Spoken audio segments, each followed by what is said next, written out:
ټاپک په نن ډسکس کوو پرسنل هایجین. پرسنل هایجین کې دا سیکنډ نمبر لیکچر دی.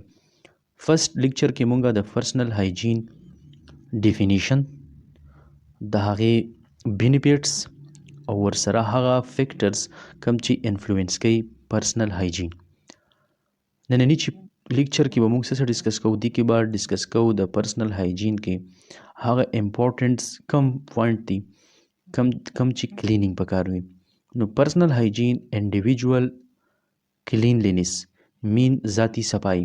نو په ذاتی صفائی کې د هډ نه واخلئ او د فوټ پورې د باډي هر یو ایکسټرنل ارګن چې د هغې کلینینګ، د هغې صفائی ده. نو د هر یو ارګن چې دی د هغې په خپل لیول باندې سیپریټ میتھډ باندې کلینینګ دی. نو په نن لیکچر کې به مونږ ډسکس کوو د هر یو ارګن او د هغې ریلیټډ چې کوم کلینلینس دی په ډیټیل سره ون بای ون. نو ون بای ون په هغې کې څه کیدی شي، فار ایگزامپل مونږ وګورو نو هیډ ریجن. نو په هیډ ریجن کې لکه هیر د هغې واشنګ، بیا په هیډ ریجن کې لکه په سکل کې مونږ وګورو نو اورل کیویټي چې کوم دی هغې ته اورل هایجین ویلی کېږي، په هغې کې خاص کر د ټیت کلینینګ. بیا دغه شانتې د هینډ واشنګ شو، شاور شو او کلات واشنګ او یوټینسل او کم انسټرومنټ یا یوټینسل یا ډیشز وغیره چې وي د هغې صفایي. نو دا ټوټل راځي په څه کې، دا ټوټل راځي په پرسنل هایجین کې. نو پرسنل دا هغه هایجین دی چې په دې کې دا مکمل دا ټول انکلوډ دي. شاور، کلات واشنګ، ټوت برش، اورل هایجین، هیر واشنګ، یوټینسل واشنګ، ډیشز اینڈ هینډ واشنګ. د پرسنل هایجین مطلب دا شو چې پرسنل هایجین دا هغه پریکټیسز دي کم چې د هیلث موږ د کیر آف هم سیلف هیلث لپاره هغه اډاپټ کوو او په هغې کې چې باډي څه پاتې شي، کلین پاتې شي او کم سراؤنډینګ کې چې کم هیومن اوسیږي هغه سینیټایزډ وي. نو د پرسنل هایجین مطلب دا شو چې دا کلینینګ دی د انډیویجول په خپله باندې کم ځای کې چې هغه اوسیږي او د هغه د باډي، دې ته وایي پرسنل هایجین.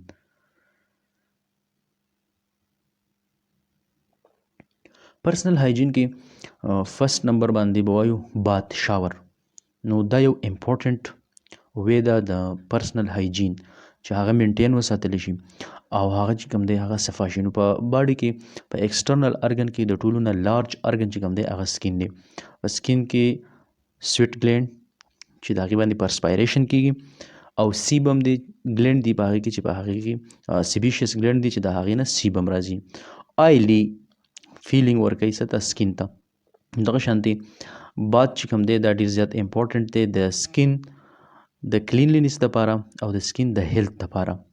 اوس باتینګ به څنګه کول پکار دي، د هغې څه ریکوایرمنټ دي، په کم ټایم کې به شاور اخیستل غواړي، کم ټایم کې به نه اخیستل غواړي، واټ څنګه پکار وي، نو هغه به ډسکس کوو په ډیټیل سره. نو شاور اخیستو کې هغه کمې خبرې دي چې هغه به موږ دا ریممبر ساتل پکار دي. نو په هغې کې فرست نمبر دا خبر ده چې په دې کې به موږ یوز کوو سوپ. سیکنډ به په دې کې سوپ چې دی هغه به کم ځایونو کې استعمالیږي، نو آمپیټس، جینیټلز ایریا او فیټ او کم چې انټرنل ایریا مطلب ایر شو یا داسې آمپیټ او جینیټیلیا، نو دې ته به سوپ رسول غواړي. او بیا چې دی ټاول به موږ څه یوز کوو، دا به کلین یوز کوو، لکه دا به یوز چې دی هغه به نه یوز کوو. نو کلین ټاول او بل چې کوم دی سوپ چې دی نو هغه به شیر کوو نه. شیر کول مطلب دا دی چې کم سوپ چا یوز کړی الریډي نو دا به بل څوک یا به بل چا سره به دا نه شیر کېږي. او دغه شانتې په شاور کې د شاور اخیستو فردر نور هم داسې کامپوننټس دي چې هغې کې احتیاط کول غواړي. فار ایگزامپل کله چې شاور یا باد څوک اخلي نو په هغې کې د واټر ټمپریچر دی. نو د واټر ټمپریچر داسې پکار دی څنګه چې د سکین ټمپریچر دپاره پکار وي. بل دا دی چې که واټر ډېر زیات هاټ وي، وام وي، نو څه چل به کېږي، سکین به زموږ سره ډرای کېږي، یا که ډېر زیات دا کولډ وي نو سکین به هم زموږ سره کریک ته به ځي سکین کې به کریک راځي مطلب د سکین نارمل پی ایچ دی او د هغې نارمل فلورا ده دا به ټوټل واش کیږي. اوس شاور ولې ضروري دی؟ شاور ځکه ضروري دی چې ډیلی زموږ په سکین باندې سیبم کوم آیل چې دی او پرسپایریشن کوم ته چې سویټ وایي سویټینګ د دې د وجې نه څه چل کېږي مایکرو ارګینزم د هغې گروث هم راځي. بل دا دی چې سکین چې کوم دی په کې کانټینیوسلی اپیتیلیل سیلز چې کوم دي د هغې ډیمیج د هغې ډیت کېږي او هغه شیډینګ کېږي کانټینیوسلی. نو کله چې شاور اخیستی کېږي نو د شاور سره سره زموږ سره په سکین کې کوم ډیډ سیلز چې لا پاسې وي هغه دې هم ختم شي، کوم سمیل چې راځي د سیبم نه یا د پرسپایریشن نه نو هغه سره هم ختم شي. بل په شاور کې یو دا خیال ساتل پکار دی کم سوپ چې یو تن استعمال کوي هغه به هم دغه انډیویجول استعمالوي بل څوک به دا نه شیر کوي دا سره. خا بیا په ټاول باندې بیا دا سوپ چې کله جاګ جوړ کړي نو دغه جاګ به په باډي باندې تقریبا 2 to 3 منټس دا څه کول غواړي سټے کول غواړي ځکه چې که چېرته کې مونږ یوز کو سوپ او دغه سوپ څه چل وکړي دا سوپ ډایرکټ مونږ واش کو نو کم زموږ په باډي باندې یا په سکین باندې چې کوم مایکرو ارګینزم یا ډیډ سیلز هغه د دې سره نه ختمیږي هغه بیا څه وي زموږ سره لکه انکمپلیټ شاور دی. دغه شانتي بیا د اپټر باتینګ چې کوم ټاول یوز کېږي نو هغه ټاول به هم دا په پرسنل هایجین کې راځي نو په پرسنل هایجین کې دغه ټاول بیا بل څوک نه استعمالوي. دغه شانتي شاور به کم ټایم اخلو نو شاور چې کوم دی نو هغه به بیفور میل پکار دی اپټر میل به شاور نه اخیستی کېږي. اپټر میل د شاور نقصانات زیات دي فایدې نشته او شاور چې دی هغه ډیلی پکار دی خاص کر په مارننګ ټایم کې باډي ریفریشمنټ میلاویږي او برین ته چې کوم دی سټسفیکشن میلاویږي. باتینګ پسې نیکسټ دی کیر فار یور سکاف اینډ هیر د سر او د ویښتو د هغې پرسنل هایجین څه دي. نو پرسنل هایجین کې چې د سکاف او د هیر واشنګ چې دی دا هم یو امپورټنټ پرسنل هایجین دی ځکه چې په هیډ کې په سر کې څه پاتې کېږي پای کې آیل ډسټ آیل د کم ځای نه راځي کم چې یا مونږ یوز کو او یا کم چې سیبم دي د سیبیشس ګلینډ نه چې راځي نو دې سره ډسټ پارټیکل هم دي کې یا سویټ ګلینډ نه سویټینګ. دغه شانتي زمونږ هیر دا ګریسی مطلب داسې فیلینګ آف ګریسی نو هغه څه چل کېږي په هغې ګریسی ایریا کې بیا جرمز او بیکټیریا دا ملټیپلیکیشن کوي.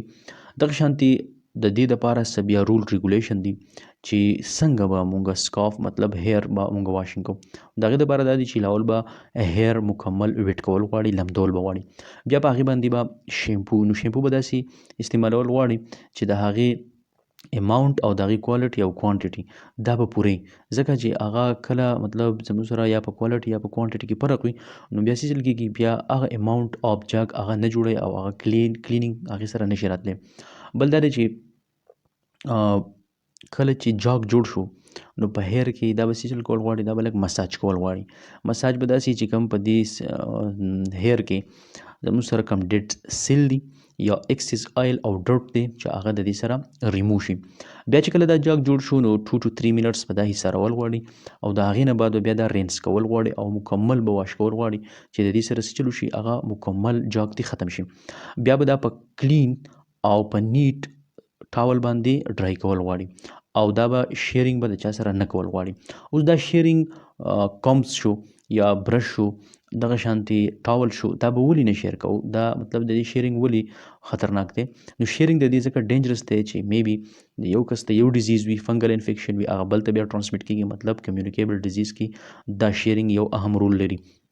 دغه شانتي نو د سسه ټاول شو کمز شو برشز او د هیر دپاره چې کوم اکسسری خاص کر فیمیل چې یوز کوي نو دا چې ټوټل چې دي دا به څه کېږي دا به پرسنل استعمالول غواړي دې ته پرسنل هایجین ځکه ویلی کېږي چې دا به د هر انډیویجول پرسنلي او د دې شیرینګ سره لایس او نیټس چې کوم دي هغه هم سپریډ کېږي. نو په دې وجه باندې د هیر د دې سکاف د دې به څنګه مونږ کلینینګ کوو نو پرسنل هایجین د هیر داسې دی چې د ټول نه اول به دا هیر تاسو ویټ کوئ لامده به کوئ په اوبو باندې بیا په دې باندې یو قسم شیمپو هغه چې داسې وي چې د هر یو سکین یا د هر یو هیر دپاره جدا جدا شیمپو یوز کېږي نو د هغه ښه اماونټ کې او ښه کوالټي کې وي بیا په هغې نه جاګ جوړ کړي هغه جاګ چې کوم دی هغه به څو 2 to 3 منټس په هغې باندې وي بیا به رینس شي او رینس کول نه بعد چې دی هغه مکمل بیا کمپلیټلی په یو کلین ټاول باندې څه شي ډرای شي چې کله هغه ډرای شو د هغې نه بعد بیا څه چل کېږي د هغې نه بعد بیا دا په کمز باندې کم کول غواړي او دغه شانتي که آیلینګ د هیر دپاره چې کوم آیلینګ دی نو هغه په کار دی خو هغه په نایټ کې یا 2 to 3 hours یا میکسیمم چې دی 6 hour مطلب 2 یا 3 days یا 5 days ویښته آیلی کول هغه دومره په کار نه وي نو 2 to 3 hours یا 6 hour میکسیمم دا په کار وي او په مارني کې هغه بیا څه کول غواړي دا هیر واشینګ په کار وي. نیکسټ چې موږ سره دی نو هغه پرسنل هایجین دی د ټیت. نو دا هم یو امپورټنٹ پرسنل هایجین دی پریکټس دی چې په دې باندې ټیت سچل کیږي د هغې هایجین مطلب صفایي کیږي. نو دا اوس ولې امپورټنٹ دی نو د دې د امپورټنٹ یو څو خبرې دي هغه دا دي که نه چې د ټیت پرسنل هایجین یا د هغې کلینینګ دا زموږ غاښونه د خرابېدو نه بچ کوي.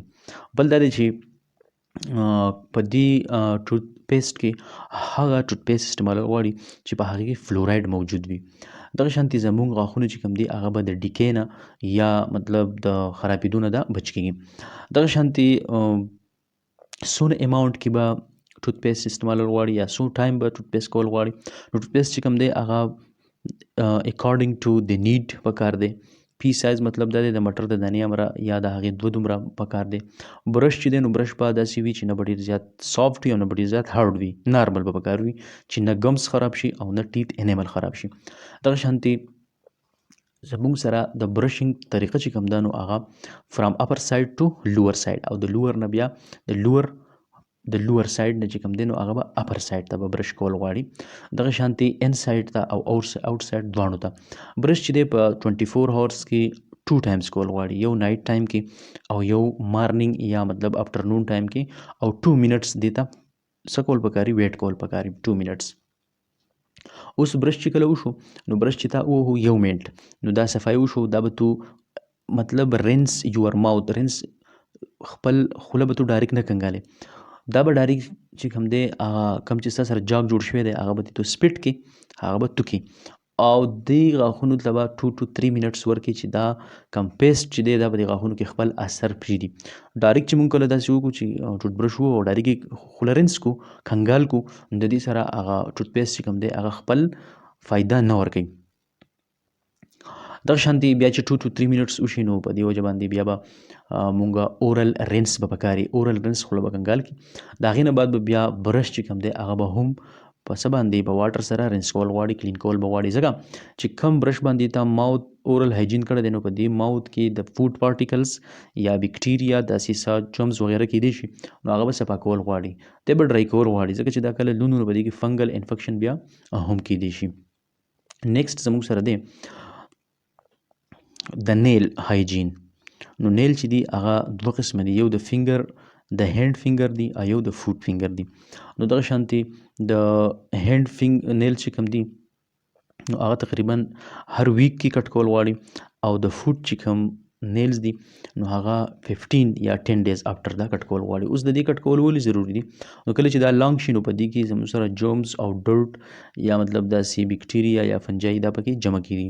نو په دې سره د نیل چې کوم دی خو په ډیر ویښ کې به هم نه کټ کوو ځکه چې کله ویښ کې دا کټ شي نو بیا زموږ سره ټیشو ډیمیج راځي او ډیر لانګ به هم نه پرېږدو. کله چې مطلب نیل چې کله ډیر زیات لانګ شي نو په دې کې دننه بیا جرمز ډرټ وغیره جمع کیږي او هغه د کنټامینیشن او د انفیکشن یو غټ سورس بیا د هغې جوړیږي. بل دی زموږ سره د کلات هایجین. نو کلات چې دی نو کلات به څنګه ځکه چې زموږ په باډي کې یو انډر ګارمنټس کلات دي او یو اپر چې مونږ له پاسه چې کوم کلات وي نو دا دواړه به صفا په کار وي. کلات چې دي نو هغه به اکارډنګ ټو د موسم په کار وي د ویدر په ګرمۍ کې داسې کلر چې هغه لایټ کلر وي او نور د هغې نه ریفلیکټ کیږي سن لایټ د هغې نه ریفلیکټ کیږي او کولینګ افیکټ ورکوي. مطلب په ګرمۍ کې داسې کپړې به چې هغه ډېر زیات ګرمي نه وي که چېرته ګرمي وي نو موسم هم ګرم دی دا کپړې باډي بیا خرابوي.